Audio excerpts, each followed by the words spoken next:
So let's say I'm saying to myself, I want to hit him on a pressure point. I'm going for stomach 5. Pressure points don't work. Yeah, because he's not going to just let me hit him on stomach 5. That would be dumb. But if I say, okay, I'm going to hit you on stomach 5, ready? Okay, now that's a whole different thing. If you notice, I first stepped on his foot, I tapped him in the stomach so that then his brain is confused, and then I went for stomach 5, and that's not even how we do it. Here's actually how we approach this. We make an assumption that, the first assumption is that we haven't done this. Because if we've done that, then we're in a duel, a match, or something like that. In other words, there's an agreement to fight. Now the only question is whether we've agreed on the rules or not. Because if we're fighting with 2 different rules, then somebody's going to lose and say they cheated. So we have to know what the agreement of rules is. And if there are no rules, we have to approach it that way. But we've still agreed to the fight. Self-defense, there's no agreement. One guy says, I'm going to punch you in the face. And the other guy's like, I don't want you to punch me in the face. I don't know what this is about. If he's getting all like, you know, and he's getting all mouthy with me, and I do this, okay, I didn't have to fight him. I didn't agree to fight him. I left.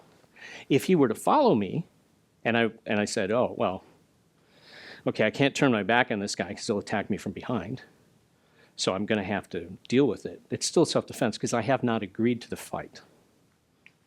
I have not agreed to the fight. And that's the most important thing for you to understand. So if I operate from the point of view that this is self-defense, not a duel, not a match, not a street fight, whatever that is, I didn't ask for this to happen. If I'm lucky, I saw there was enough posturing and language so that I knew this was, I had my hands up, but I might just be standing like, what's going on? And then he's throwing a punch at me.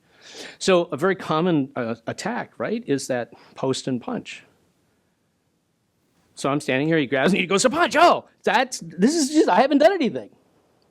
The only thing I did that's part of my training is when he grabbed me, I did this. That's the only thing I did that's part of my training.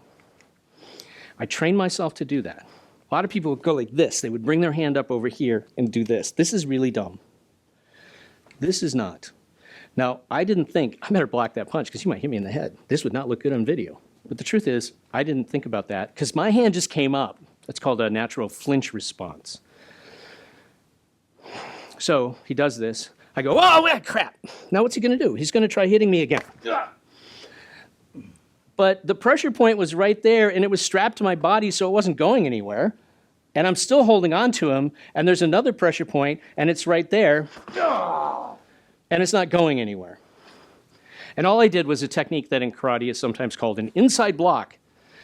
That's all I went boom, boom, boom. That's all I did. Basic karate. And here's how I learned to do that move at first.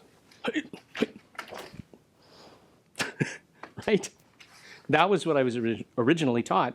And if you studied martial arts, you may have learned that too. And you may go, well, in our style, we go, let's step with the other foot. Okay. Big deal, right? Nothing has happened. And you can make that look as pretty as you want. Right? That looks nice. But so what? Doesn't look anything like what happens in real life. So he starts that, what crap? And he's like, please don't hit me, please don't hit me. At some point, I say to myself, all right, I'm done with this. Now he's trapped. I'm going to do a different technique now. I'm going to shift to a kata called Naihanchi. So I'm in a horse stance. And my hand is like this. I'm supposed to punch. So I do. How do I hit the pressure point? He can't get away from it. He grabs me with 2 hands. This is where he's strong. If I step sideways, I'm out of his strength. When I move, I'm going to collapse his elbows towards each other this way, like inward. What this does is this shifts his weight a little bit. Okay, Chris, I'm going to punch you on stomach 5, and I want you to avoid the punch by moving your head out of the way. Okay, go ahead, anytime. Start moving your head out of the way. He can't get away. That's one of the secrets of pressure point technique. I don't do my pressure point technique from here. I do it from here. I get myself in position, and I get him pinned so he can't move.